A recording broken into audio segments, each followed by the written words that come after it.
करते हुए योग आसन प्राणायाम आदि करते हैं तब इसका पूरा लाभ होता है। तो मैं आपको आपकी जिंदगी के लिए छोटे छोटे कुछ 4 नियम बताना चाहता हूं और ये 4 नियम का पालन आप सब करिए। मैं आपको विनम्रतापूर्वक लेकिन विश्वास से कहता हूं कि ये 4 नियम का जो भी पालन करेगा जिंदगी में बीमारी और रोग उसको कभी आएंगे नहीं। परम पूजनीय स्वामी रामदेव जी खुद 40-45 साल से इन 4 नियमों का पालन करते हैं।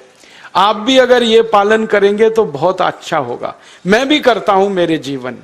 मैं पिछले 15 वर्षों से योग प्राणायाम करता हूं, उसके साथ कुछ नियम मैंने बनाए हैं, वो नियम का पालन करता हूं और वही नियम आपको बताना चाहता हूं। स्वामी जी पालन करते हैं, मैं करता हूं, हमारे लाखों योग शिक्षक करते हैं और इन नियमों का पालन करने से हमको इतना लाभ हुआ है कि कभी बीमारी आती नहीं।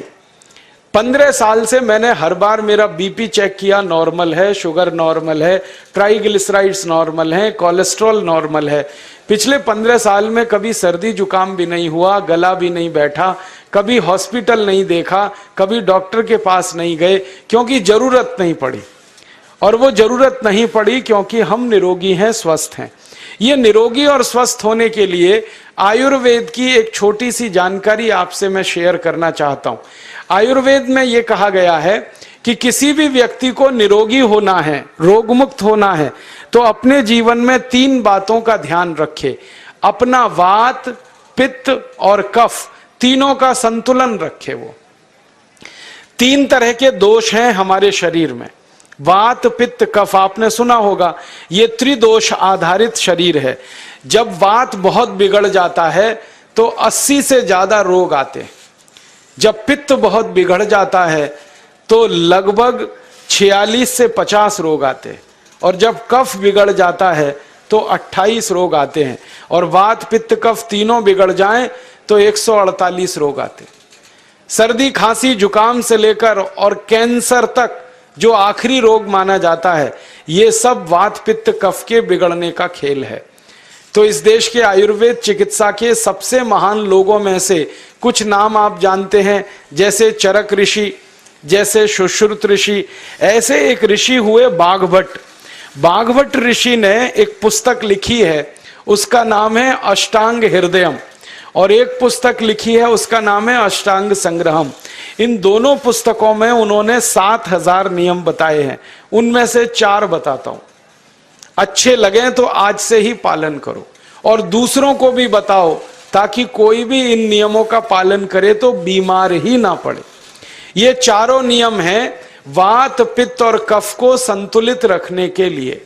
अब वात, पित्त, कफ तीनों एक साथ आपके संतुलित रहें तो उसके लिए पहला नियम है खाना खाने के तुरंत बाद पानी नहीं पीना।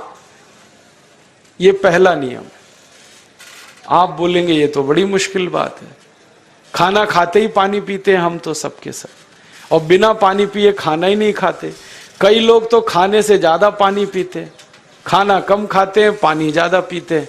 ये खाना खाने के बाद पानी कभी भी नहीं पीना, क्योंकि महर्षि बाघभट्ट कहते हैं भोजनांते विषम वारी, माने भोजन के अंत में पानी पियो तो जहर के पीने के जैसा है।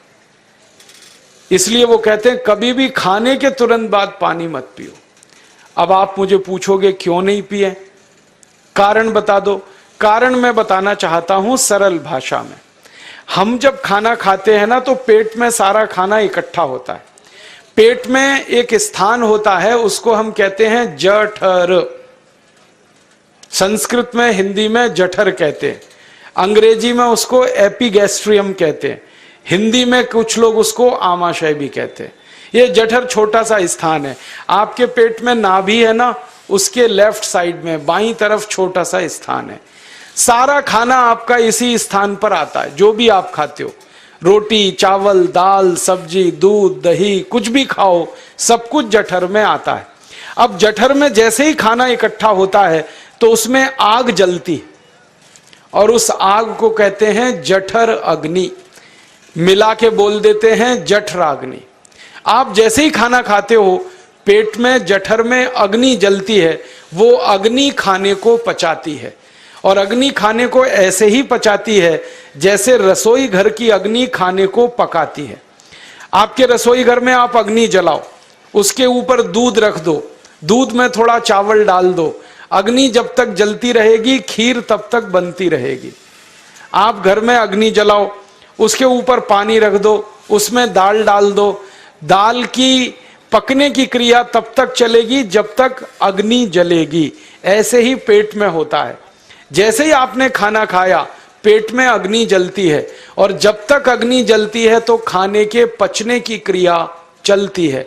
जैसे रसोई घर में खाना पकाते हैं वैसे ही पेट में भी खाना पकता है, इसी को हम पचने की क्रिया कहते हैं, अंग्रेजी में उसको डाइजेशन कह देते हैं। तो आपने खाना खाया, पेट में अग्नि जल गई, अब वो खाने को हजम करेगी, पचाएगी। अब मुझे एक प्रश्न का उत्तर दो आप, कि जैसे ही आपने खाना खाया पेट में अग्नि जल गई और वो खाने को पचा रही है, तुरंत आपने गट गट गट गट पानी पी लिया और खूब ठंडा पानी पी लिया, बर्फ मिलाया हुआ पानी पी लिया, फ्रिज का पानी पी लिया। क्या होने वाला है? अग्नि जलेगी कि बुझेगी? अग्नि के ऊपर पानी डालो तो अग्नि और पानी की दोस्ती नहीं है, दुश्मनी है। पानी अग्नि को बुझा देता है। तो आपने खाना खाया, अग्नि जली, पीछे से गटगट पानी पी लिया, अब अग्नि शांत हो गई, अब खाना पचेगा नहीं, तो वो पेट में पड़ा पड़ा सड़ेगा, और सड़ा हुआ खाना 100 से ज्यादा विष पैदा करेगा, और वो 100 विष आपकी जिंदगी को नरक बना देंगे और जिंदगी भर आप बीमार पड़े रहेंगे। आपको मालूम है, कई लोग कहते हैं मुझे पेट में बहुत गैस बनती है। ये गैस उन्हीं को बनती है जिनका खाना हजम नहीं होता। कोई लोग कहते हैं कि मुझे पेट में जलन होती है, ये जलन उन्हीं को होती है जिनका खाना पचता नहीं। कोई कहते हैं कि मेरे पेट में एकदम गुम हो जाता है, फूल जाता है, ये सब वो लक्षण हैं जब खाना पचता नहीं। तो खाना पचेगा नहीं तो सड़ेगा, सड़ेगा तो विष पैदा करेगा, और वो विष आपको बीमार करेंगे। इसलिए महर्षि बागभट्ट ने कहा, खाना खाते ही पानी मत पियो। समझ में आया? फिर आप बोलोगे कितनी देर तक नहीं पिए? कम से कम 1 घंटे तक। 1 घंटे बाद पानी पियो। आप बोलोगे जी 1 घंटा क्यों? ये जो अग्नि जलने की क्रिया है ये लगभग 1 घंटे तक ही चलती है पेट में, उसके बाद अग्नि अपने आप शांत हो जाती है, उसके बाद पानी पी लो। तो खाना अगर 10 बजे खाया तो 11 बजे पानी पियो, 11 बजे खाया तो 12 बजे पियो, 12 बजे खाया तो 1 बजे पियो, 1 घंटे बाद पानी पियो। अब आपके मन में यह सवाल आ सकता है कि खाना खाने के पहले पी लें क्या? हाँ पी लो, 40 मिनट पहले पेट भर के पानी पी लो। 10 बजे खाना खाना है, 9:20 पे खूब पानी पी लो, जितना पी सकते हो। 11 बजे खाना खाना है, 10:20 पे पी लो, खूब पानी पी लो, 40 मिनट पहले। आप और एक सवाल पूछ सकते हो कि अच्छा ठीक है, खाने के बाद पानी तो नहीं पिएंगे, कुछ और पी सकते हैं क्या पानी को छोड़कर? तो उसके लिए बागभट्ट जी कहते हैं कि खाने के तुरंत बाद अगर पीना है तो दही की लस्सी पियो, मट्ठा। खाने के बाद अगर तुरंत पीना है तो फलों का रस पियो, गन्ने का रस पी लो, संतरे का रस पी लो, मौसमी का रस पी लो, अनार का रस पी लो। अब आप कहोगे ये सब महंगी महंगी चीजें बता रहे हैं, गन्ने का रस, संतरे का रस, अनार का रस, पैसे तो है नहीं। तो सबसे सस्ता रस है नींबू का ही रस पी लो, शिकंजी बना के पी लो, वो तो सबसे सस्ता है। तो खाना खाने के बाद या तो दही की लस्सी पियो या रस पियो। और एक तीसरी चीज है, दूध पी सकते। तो खाने के तुरंत बाद पीना है तो दही की लस्सी या मट्ठा, खाने के तुरंत बाद पीना है तो कोई फल का रस, खाने के तुरंत बाद पीना है तो दूध। पानी 1 घंटे बाद पियो। और अगर एक बात ध्यान रखो तो अच्छा है कि सवेरे खाना खाते हैं जिसको हम ब्रेकफास्ट कहते हैं, नाश्ता, तो फलों का रस पीना अच्छा, दोपहर को खाना खाएं तो लस्सी और मट्ठा पीना अच्छा, और रात का खाना खाएं तो दूध पीना अच्छा। जो लोग इस नियम का पालन कर सकते हैं जिंदगी में कभी भी 80 रोग उनको नहीं हो सकते। वात पित्त कफ तीनों ही इस एक छोटे से नियम से संतुलित रहते हैं। तो ये पहला नियम मैंने आपसे कहा। दूसरा नियम एक और है, और वो नियम ये है कि पानी कभी भी पियो, घूट घूट भर के पियो। जैसे गरम चाय पीते हैं, गरम कॉफी पीते हैं, गरम दूध पीते हैं, एक एक घूट भर के, एक एक सिप करके, ऐसे ही पानी पीने की आदत डालो। ये मुंह में एक बार गिलास लगा लिया, गटागट उसको खाली कर दिया, ये तरीका गड़बड़ है। एक घूट पानी, दो घूट पानी एक बार में उतना ही पियो। आप बोलोगे ये क्या चक्कर है? बात ऐसी है कि एक एक घूट पानी जब हम पीते हैं तो मुंह की लार पानी के साथ मिलकर पेट में अंदर जाती है, और ये जो मुंह की लार होती है ये क्षारीय होती है, और पेट में हमेशा अम्ल बनता रहता है। तो एक घूट पानी पिया, मुंह की लार इसके साथ अंदर गई, दो घूट पिया और ज्यादा गई, बार बार लार अंदर जाएगी तो क्षार पदार्थ पेट के अम्ल के साथ मिलेगा। पेट में अम्ल बनता है, मुंह में लार क्षारीय होती है। तो ये क्षार को अम्ल में मिला दिया जाए और ये अच्छे तरीके से मिलकर पेट में जाए तो कभी भी कोई व्यक्ति के पेट को अम्लता नहीं होती, एसिडिटी नहीं होती। और पेट में अम्लता नहीं होती तो रक्त में अम्लता नहीं होती, और जिनके रक्त में अम्लता नहीं होती उनकी जिंदगी में कभी भी वात पित्त कफ के असंतुलन की स्थिति पैदा नहीं होती। इसलिए पानी घूट घूट करके पीना। मैं आपको एक छोटा सा मेरा ऑब्जर्वेशन बताता हूं, परीक्षण।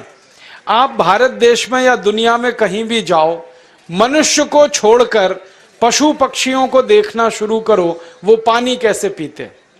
किसी चिड़िया को पानी पीते हुए देखो, किसी पक्षी को पानी पीते हुए देखो, वो चोंच के एक बूंद ही के बराबर ही पानी उठाता है। एक बार में एक बूंद पानी लेगा, फिर थोड़ी देर चोंच चलाएगा, फिर पिएगा, फिर दूसरी बूंद लेगा, फिर चोंच चलाएगा, फिर पिएगा, फिर तीसरी बूंद। एक एक बूंद पक्षी पानी पीता है। कुत्ते को पानी पीते हुए देखो, चाट चाट के पानी पीता है। शेर को पानी पीते हुए देखो, चाट चाट के पानी पीता है। जितने जानवर चाट कर पानी पीते हैं, जितने पक्षी एक एक घूंट पानी पीते हैं, किसी भी पक्षी और किसी भी जानवर को डायबिटीज नहीं है, किसी को अर्थराइटिस नहीं है, कोई पक्षी ओवरवेट नहीं है, कोई पशु ओवरवेट नहीं है। वो सब स्लिम और ट्रिम है, क्योंकि वो इतने होशियार हैं कि पानी चाट के पीते हैं या घूट घूट करके पीते। अब मुझे ये हैरानी होती है कि ये पशु पक्षियों को कौन सिखाता है? वो अपने जन्म से ये ज्ञान सीख के आते। उनका कोई गुरु नहीं है, उनका कोई विद्यालय नहीं है, उनके कोई प्रशिक्षण शिविर नहीं लगते, फिर भी उनको इतनी अकल है कि पानी घूट घूट पीना। और हम ये मनुष्य जिनके इतने गुरु, इतने विद्यालय, इतने कॉलेज, सीखने वाले, सिखाने वाले, और हम मूर्खों के मूर्ख गटागट गटागट पानी पीते रहते। तो पानी पीने का तरीका बदल दो, घूट घूट भर के पानी पियो। ये दूसरा नियम है। तीसरा नियम है कि जिंदगी में कितनी भी प्यास लगे, ठंडा पानी कभी मत पियो। बर्फ डाला हुआ पानी, फ्रिज में रखा हुआ पानी, वाटर कूलर का पानी जिसका तापमान बहुत कम है, ये कभी मत पीना। क्यों? क्योंकि शरीर आपका गर्म है और पानी ठंडा है। अब होता क्या है वो मैं समझाता हूं सरल भाषा में। पेट तो गर्म है, अब इसमें ठंडा पानी डाल दिया आपने, तो अंदर झगड़ा होता है। और झगड़ा क्या होता है? या तो पानी पेट को ठंडा करेगा या पेट पानी को गर्म करेगा। अगर पानी ने पेट को ठंडा कर दिया तो पेट के ठंडा होते ही हृदय ठंडा होता है, हृदय के ठंडा होते ही मस्तिष्क ठंडा होता है, मस्तिष्क के ठंडा होते ही आदमी ठंडा होता है, और आदमी ठंडा होते ही राम नाम सत्य होती है। आपको मालूम है, जब शरीर ठंडा पड़ जाता है तो घर में भी नहीं रखते, निकाल के बाहर सड़क पे रख देते। जो घर आपने बनाया अपनी मेहनत से, शरीर के ठंडा पड़ते ही निकाल बाहर करते हैं उस घर में से, और फिर चिल्लाने लगते हैं, लेके जाओ, जल्दी लेके जाओ, इसको जला के आओ। माने ठंडे शरीर की इज्जत नहीं है। तो ठंडा पानी क्यों पी रहे हो भाई? बंद कर दो। कोई जानवर ठंडा पानी नहीं पीता, कोई पक्षी नहीं पीता। तो आप ये ठंडा पानी पीना बंद करो, सादा पानी पीना शुरू करो।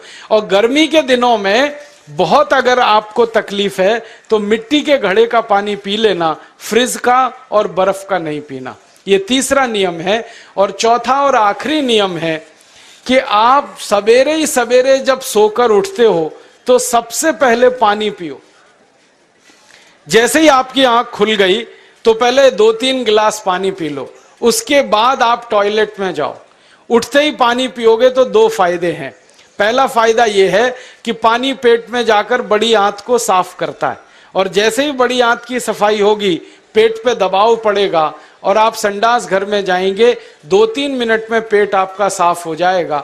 जिनका पेट सुबह एक बार में साफ हो जाता है उनकी जिंदगी में कभी रोग नहीं आता। इसलिए सुबह सुबह उठते ही पेट साफ होना जरूरी है। और उठते ही पानी पियोगे तो मुंह की जो लार है वो पानी के साथ मिलकर अंदर जाएगी। सुबह पेट में एसिड की मात्रा ज्यादा होती है, इसलिए लार का पेट में जाना बहुत जरूरी है। इसलिए सुबह उठते ही पानी पीना बहुत जरूरी है। ये 4 नियम हैं आयुर्वेद के। पहला नियम, खाना खाने के 1 घंटे बाद पानी पीना। दूसरा नियम, पानी को हमेशा घूट घूट भर के पीना। तीसरा नियम, कभी भी जिंदगी में ठंडा पानी नहीं पीना। और चौथा और आखिरी नियम, सवेरे उठते ही सबसे पहले पानी पीना। 4 नियमों का पालन जो भी अपने जीवन में कर सकता है वो वात पित्त कफ तीनों को संतुलित रख सकता है। और जिसका वात पित्त कफ संतुलित है उसके जीवन में बीमारी नहीं आती है। और जो बीमार नहीं पड़ते हैं वो स्वस्थ और तंदुरुस्त और सुखी रहते हैं। उनकी जिंदगी का खर्चा कम होता है और देश का भी बहुत सारा पैसा बचता है। आपको शायद मालूम है या नहीं, 1 साल में हम जब बीमार पड़ जाते हैं भारतवासी तो साल का करीब 6 लाख करोड़ रुपया हमारा खर्च हो जाता है उन बीमारियों का इलाज करने में। इसलिए इतना पैसा फालतू में हम खर्च करें हर साल 6 लाख करोड़, ये बहुत बड़ी रकम है। इससे बेहतर यह है कि हम बीमार ही नहीं पड़ें और स्वस्थ रहें, सुखी रहें। और ये 6 लाख करोड़ का जो खर्चा हम करते हैं बीमार पड़ने पर, अक्सर ये एलोपैथी की दवाएं खाने में खर्च होता है। और जो एलोपैथी की दवाएं हम खा रहे हैं जैसे paracetamol, baralgan, butazone, oxyphenbutazone, aspirin, disprin, novalgin, ये सब ऐसी खराब दवाएं हैं जो दुनिया के देशों में 20 साल पहले बंद हो चुकी हैं, भारत में धड़ल्ले से बिक रही हैं और हमको बीमारियों से ज्यादा गंभीर बीमारियों में फंसा रही। ज्यादातर दवाएं जो आप खाते हो वो किडनी खराब कर देती हैं, लीवर खराब कर देती हैं, आंतों में घाव कर देती हैं, विकलांगता आ जाती है, पैरालिसिस हो जाता है, ब्रेन हेमरेज हो जाता है, हार्ट अटैक आ जाता है। दुनिया में लगभग इस समय 84,000 दवाएं बिकती हैं और आपको सुनकर हैरानी होगी उनमें से मात्र 117 दवाएं हैं जो काम की हैं, बाकी सब बेकार की दवाएं हैं। उन बेकार की दवाओं को खाकर हम 6 लाख करोड़ खर्च करते हैं। ये बहुत दुख और अफसोस की बात है। और ये 6 लाख करोड़ का खर्चा समाज के वो लोग करते हैं जिनको जिंदगी में हर समय अपना आर्थिक स्थिति को देख के चलना पड़ता है, जिनकी आमदनी बहुत नहीं है, जिनके घर में आमदनी के बहुत ज्यादा साधन नहीं है, उनको ये पैसा खर्च करना पड़ता है। तो कई बार क्या होता है, किसी का घर बिक जाता है, किसी का खेत बिक जाता है, किसी के घर के गहने गिरवी रख जाते हैं, किसी को कर्ज लेना पड़ जाता है, किसी को कर्ज लेकर दोबारा कर्ज लेना पड़ जाता है।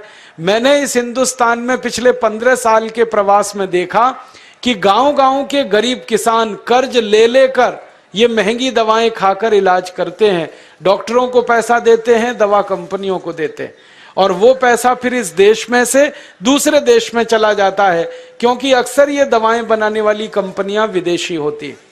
तो हम 6 लाख करोड़ खर्च करें अपने खून पसीने की कमाई का, उससे अच्छा ये है बीमार ही ना पड़े, दवा खाने की जरूरत ही ना पड़े, तो हम सुखी रहें, स्वस्थ रहें।